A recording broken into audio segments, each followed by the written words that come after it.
Today nga, nakagawa ako ng pagkalaki-laking leche flan with a twist. Kasi ang dami kong egg yolks. Sobrang dami niya. Kaya gumawa ako ng leche flan. Since nandito na nga naman tayo at ang tagal nitong i-bake, kaya diniretso ko na yung pagbablog. Gagawa tayo ng 10 kilong donut. Ubus na kasi yung paninda namin and ang dami naghahanap ng donut. Kaya ito, tatadta rin natin sila ng donut. So ayun, nagtimpla lang ako. Una kong tinimpla is 6 na kilo lang muna. Isusunod ko din later yung ating recipe nung leche flan na ginawa natin. May cream cheese yun. Bala ko kasing lagyan ng strawberry at saka chocolate. Yung trendy ngayon. Pero para maiba naman, leche flan yung ginawa natin. Titikman natin kung masarap. Kaya ayun, for the timbang ang person ng mga ingredients. Kabisado ko na naman to kasi ito lang lagi yung timpla ko. Meron na tayong recipe nito sa YouTube natin, yung ating donut. Tingnan nyo na lang, ang dami nun. Lagi ko muna palang tinutunaw yung sugar, salt, para makinis na siya pag nilagay natin. Tapos dahil marami nga akong egg yolks, lalagay na rin natin yung ating timpla. Bali, nagkwenta ako dyan. Bala ko 10% ng egg yolks yung ilalagay natin. 6,000 grams, bali 600 yung nilagay nating egg yolks. Tama ba? Yung baker ka lang naman pero lagi kang nagkukwenta. Tapos ayun, nilagay ko na yun sa mixer natin para ito na yung magmasa. Habang nagmamasa nga yan, naglagay na ako ng lard dun sa ating mga pan. Tapos, nagugas ako ng kamay. Lagi ako naghuhugas ng kamay. Huwag kayong ano dyan. Tapos yan, nilagyan na natin ng Goldilite margarine yung ating lamesa. Para hindi didikit yung dough natin habang nagpuputol tayo.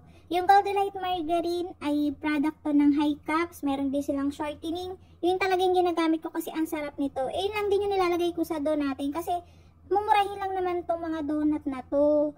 Tagti 10-12 pesos lang to isa. Tapos yung timbang nito, kada putol ay 30 grams each. Baka magtanong kayo kung ano magiging epekto nung paglalagay natin ng egg yolk dun sa ating dough ng donut. Ang mangyayari lang dun, mas magiging masarap siya. Mas magiging rich yung flavor, mas malambot, and mas malaki yung iaalsa niya, yung volume ng donut natin kapag pinirito na. So ayun, pagkaputol ko nga sa mga dough natin, binilog ko na yan.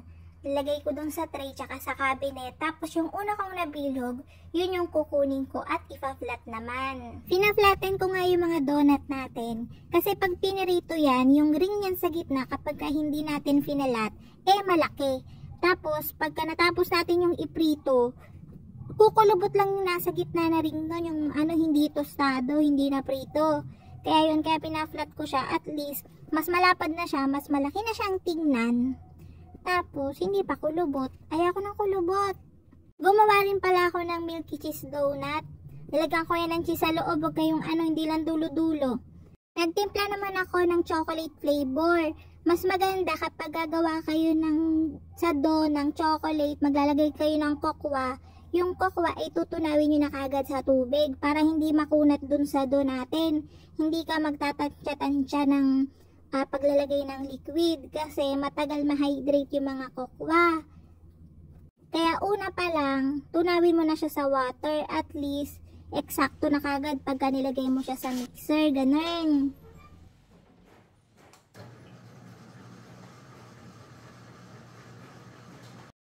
Tinitingnan ko din pala yung dough pagka mixer natin kung okay na. Ito, tingnan nyo, alambot ng dough natin, di ba? Hindi pa to. Kulang pa to sa masa, kaya ibabalik natin yan. Ayan, magaspang pa yan na kaunti. Dapat makinis na makinis para mas maganda yung alsa ng dough natin. Lutong-luto. Pagkatapos ng masahin, ulit-ulit lang ulit. 4 na kilo to ng dough, ng harina. Ginawa ko, pinutol ko lang ulit yan. Tapos binilog. Katulad kanina. Pagkatas bilugin, ifinalatin. Tapos ayun. Ganun talaga, ulit-ulit, mauumay ka. Ito pala yung pamprito natin ng mantika. Ganyan talaga yan. Yung crispy fried din yan ng High Caps. Kagandahan yan, ganyan yan kapag hindi mo pa siya gamit. May mga nakalubog pa. Kagagamit ko lang yan, kapiprito ko lang kaninang madaling araw. Nakalimutan kong tanggalin. So ayun, pag natunaw siya, ganyan na yung itsura niyan. Gusto mo makakita ng magic? Tamo, ayan, lumalaki yung dough natin pa dun sa mantika. Mas lumalaki pa siya ng bonggang-bongga. Kaya wag niyong i-overcrowd yung ating mga donut kapag magpiprito na kayo. Kasi mag-iiba-iba ang korte niyan. Yung crispy fry pala ay magandang ipamprito kasi frying oil talaga yon. Kahit matagal ka na ngang nagpiprito ay hindi nasusunog yung mantika, hindi nag-aamoy sunog. Kaya hindi rin nasusunog yung iyong donut. Tipid nga din to kasi hindi siya nag-evaporate. Habang nagpiprito nga ako, ay nagbubutas na ako ng donut para mamaya magpapalaman na lang tayo na magpapalaman. Mainit pa nga yan eh. Pero kinakaya ko na nga lang yung init kasi may nangangatok na nga dito at nabili na ng donut. Naku talaga. Humingi na nga ako ng tulong dito sa aking angel kasi nakalimutan ko magtimpla, magluto ng Bavarian na filling. Kanina nagluto na ako ng chocolate. Kaya lang, itong Bavarian ang nawala sa isip ko. Ang dami kasing nasa isip eh. Pabalik-balik na nga ako dyan kasi habang nagbubutas at nagpapalaman tayo, nagpiprito din ako. Kaya ayan, ganyan talaga yan, nakakahilong tignan. Para kang sinasapian ni Flash pagka ganyan. Pero kasi kapag hindi mo pagsasabay-sabayin yung trabaho, ay hindi ka matatapos kagad. Aabutin ka ng gabi ay hindi ka pa rin tapos. Kaya dapat, hanggat kaya, pagsabay-sabay mo na. Wag lang yung jowa ha. Yun lang ang bawal pagsabay-sabayin. Tapos yung Bavarian filling nga natin, tinimplahan ko din yan. Meron niyang mocha, meron niyang mango flavor, ube flavor, tapos yung classic na vanilla. Ang nilalagay ko lang doon is yung Emulco flavoring natin ng high caps din. Pagkaluto nun, i-divide ko lang yung custard tapos lalagyan ko na lang siya ng iba't ibang flavor.